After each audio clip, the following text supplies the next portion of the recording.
उत्पत्ति अध्याय 13। तब अब्राम अपनी पत्नी और अपनी सारी संपत्ति लेकर लूत को भी संग लिए हुए मिस्र को छोड़कर कनान के दक्षिण देश में आया। अब्राम भेड़ बकरी गाय बैल और सोने रुपए का बड़ा धनी था।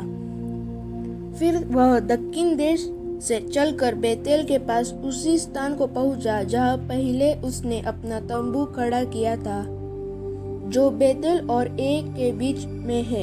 यह स्थान उस वेदी का है जिसे उसने पहले बनाई थी।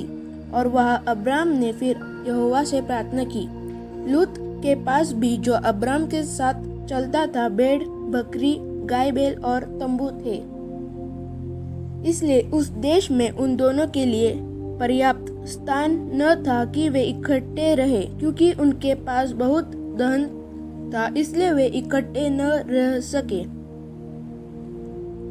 अब्राम और लूत की भेड़ बकरी और गाय बैल के चरवाहों में झगड़ा हुआ। उस समय कनानी और परिजी लोग उस देश में रहते थे।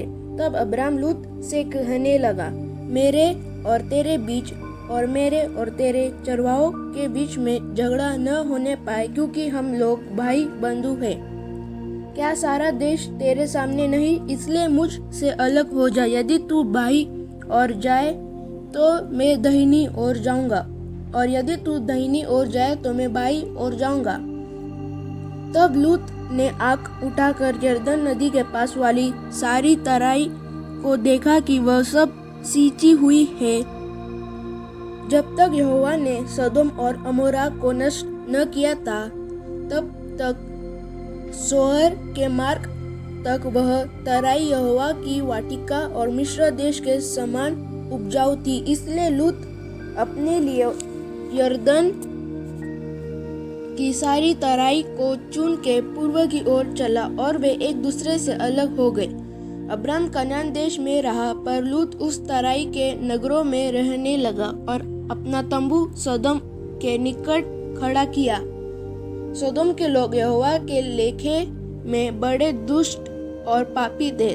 जब लूत अब्राम से अलग हो गया, तब उसके पश्चात यहोवा ने अब्राम से कहा, आँख उठाकर जिस स्थान पर तू है वहां से उत्तर दक्षिण पूर्व पश्चिम चारों ओर दृष्टि कर, क्योंकि जितनी भूमि तुझे दिखाई देती है उस सब को मैं तुझे और तेरे वंश को युग युग के लिए दूंगा।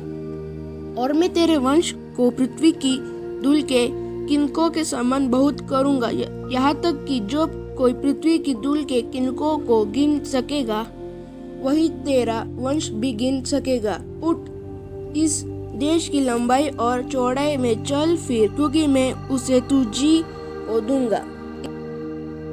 इसके पश्चात अब्राम अपना तंबू उखाड़कर ममरे के बांज वृक्षों के बीच जो हेब्रोन में थे जाकर रहने लगा, और वहां भी यहोवा की एक वेदी बनाई। आमीन।